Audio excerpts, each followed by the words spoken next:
परिवेश।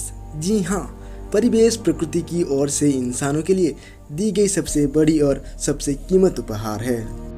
परिवेश के ही चलते हम आज पृथ्वी पर रहने के योग्य हो पाए हैं। वैसे तो ब्रह्मांड में ऐसे कई सारे रहने योग्य ग्रह इंसानों ने अभी तक ढूंढ लिया है, परंतु विडंबना की बात यह है कि वहाँ पर पृथ्वी के जैसे कोई वातावरण या यूं कह ले कि उसी तरह की अनुकूल परिवेश ही नहीं है।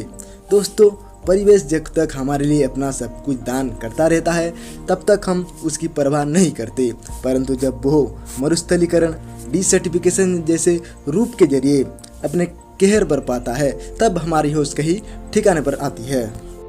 दोस्तों, मैं यहाँ पर बदलते हुए परिवेश के बारे में बात कर रहा हूँ। आजकल से कोई ज़्यादा अच्छा और साफ सुथरा परिवेश हमें 20 से 30 साल पहले देखने को मिलता था। आप भारत के बड़े बड़े नगरों को ही देख लीजिए, वो कैसे वायु और जल प्रदूषण जैसे मुसीबतों से आज जूझ रहे हैं। खैर, प्रदूषण का ये तांडव लीला अब नगरों तक ही सीमित नहीं है। अब ये मरुस्थलीकरण, डिसर्टिफिकेशन का रूप लेकर भारत के छोटे छोटे गांवों और कस्बों तक भी पहुंच चुका है। दोस्तों, ज़्यादातर लोगों को मरुस्थलीकरण, डिसर्टिफिकेशन के विषय में ज़्यादा कुछ पता नहीं है। इसके बारे में ज़्यादा कुछ कोई चर्चा भी नहीं करता। मुझे तो ये समझ नहीं आता है कि इस विषय पर आखिर क्यों नहीं चर्चा की जाती है। खैर, चलिए हम इसके बारे में कुछ बात कर लेते हैं। मरुस्थलीकरण क्या है? मरुस्थलीकरण परिवेश का एक प्रक्रिया है जहां किसी भी बाहरी कारण की वजह से एक हरा भरा और उर्वर जमीन समानुसार एक बंजर और रेगिस्तान जैसे अनउपजाऊ जमीन में परिवर्तित हो जाता है। यहाँ पर लोगों को थोड़ा सा ये भ्रम होता है कि मरुस्थलीकरण रेगिस्तान के आकार में बढ़ोतरी को कहते हैं, परंतु ये सही नहीं है। यहाँ पर मरुस्थलीकरण का अर्थ है थल भागों का रेगिस्तान के भांति बंजर और बीहड़ में परिवर्तित होना। मित्रों, यहाँ पर मैंने थल भागों का जिक्र किया है जो कि पहले रहने और कृषि करने के लायक थे, परंतु पर्यावरण से जुड़ी कुछ समस्या के कारण बाद ये अनुर्वर जमीन के टुकड़ों में बदल गए हैं। तो शायद आपको अभी मरुस्थलीकरण क्या है इसके बारे में थोड़ा बहुत पता चल ही गया होगा। दोस्तों, आगे मैं इसके कारण, निराकरण और प्रभाव के बारे में बात करूंगा। मेरे साथ इस वीडियो में अंत तक बने रहिए। आइए जानते हैं मरुस्थलीकरण के कारण। हद से ज़्यादा चराई। भारत में कृषि और पशुपालन लोगों की आय एक प्रमुख साधन है। पश्चिमी देशों की तरह भारत के पशुपालन करने का तरीका उतना उन्नत नहीं है। एक ही समय पर एक ही जगह पशुओं का घास चरना मरुस्थलीकरण का मुख्य कारण है। काफ़ी ज़्यादा एक ही जगह पर चरना पेड़ पौधों के विकास के लिए उपयुक्त नहीं है। वो इस वजह से ठीक से बढ़ भी नहीं पाते। ठीक से ना बढ़ पाने के कारण जीव मंडल से पेड़ पौधों की जैव विविधता भी बहुत ज़्यादा प्रभावित हो जाता है। जैव विविधता नष्ट होने के कारण पृथ्वी पर इसका बुरा प्रभाव भी पड़ता है। डिफोरेस्टेशन। पर्यावरण को सुरक्षित और सही सलामत रखने में पेड़ों की भूमिका बहुत ही महत्वपूर्ण है। पेड़ों की कटाई से बहुत ज़्यादा प्रदूषण फैल रहा है। हम अपने स्वार्थ के लिए जंगल को काट रहे हैं। इससे जंगली जानवरों तो लुप्त होने के साथ साथ मरुस्थलीकरण का खतरा भी बहुत बढ़ रहा है। Uncontrolled farming. जैसे कि मैंने पहले ही कहा था, भारत के लगभग 52% जनता कृषि या इससे जुड़ी उद्योग से ही अपना आय करते हैं। हमारे देश में ऐसे कई सारे किसान हैं जिनको सही तरीके से कृषि करना नहीं आता है।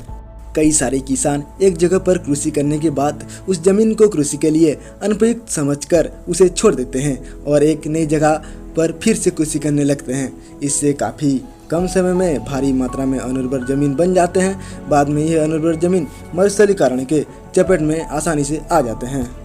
अर्बनाइजेशन, शहरीकरण। दोस्तों, जब से भारत में शहरीकरण प्रक्रिया का होना शुरू हुआ है तब से लेकर आज तक हमें पर्यावरण से जुड़ी बहुत सारी मुसीबतों का सामना करना पड़ रहा है।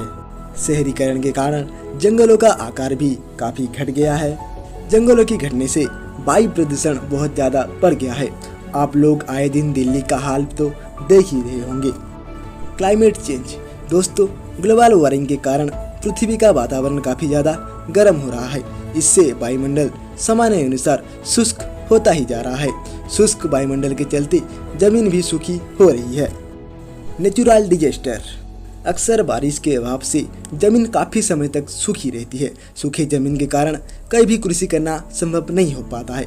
बाद में इससे सूखा पड़ता है। सूखे के कारण भारी मात्रा में जमीन रेगिस्तान में परिवर्तित हो जाता है। आइए जानते हैं अब इसका इफेक्ट क्या है। कृषि करना होगा असंभव। दोस्तों, आपने कभी रेगिस्तान के अंदर भारी मात्रा में कृषि होते हुए देखा है? आपको कभी वहाँ चावल और गेहूं की खेती देखने को मिली है? नहीं ना, मैंने भी नहीं देखा है। खैर, अब सोचिए, अगर मरुस्थलीकरण के कारण जमीन रेगिस्तान में बदल जाएंगे तो कैसे वहाँ पर खेती होगा? फैलेगी भयानक भूखमरी। भारत में आज 14% लोग कुपोषण से पीड़ित है। इसके अलावा इससे भी कई ज़्यादा लोग भारत में रोज खाना नहीं खा पाते हैं। जहां भारत भूखमरी जैसी असुविधा से पहले ही जूझ रहा है, वहां अगर कृषि उपयुक्त जमीन मरुस्थलीकरण में परिवर्तित हो रहे हैं तो ऐसे में उत्पादन में काफी ज्यादा कमी आ रही है। इससे आने वाले समय में पूरे विश्व में भूखमरी फैलने की पूरी संभावना है, जिससे कि एक भयानक परिस्थिति पैदा हो सकती है। बाढ़ भी हो सकती है। ज्यादातर जगह पर आज बाढ़ अपना कहर बरपा रहा है। पेड़ों की कटाई से मिट्टी ज्यादा देर तक वहाँ स्थिर होकर नहीं रह पाता। पेड़ों की जड़ें मिट्टी के एक ही जगह पर स्थित रहता है, परंतु जब पेड़ ही नहीं रहेंगे तो इसको स्थिर और कम रखेगा। इसी वजह से काफी ज्यादा बाढ़ का खतरा भी बढ़ रहा है। तो आइए अब जानते हैं इसका सलूशन क्या है। मित्रों, सरकार को जनता के बीच जागरूकता फैलाना चाहिए। जमीन का सही तरीके से इस्तेमाल होना चाहिए। कृषि जमीनों को सही तरीके से बचाकर उपयुक्त ढंग से उस पर कृषि करना चाहिए। आधुनिक तकनीक के जरिए कई जगह पर मरुस्थलीकरण का आसानी से रोका जा सकता है।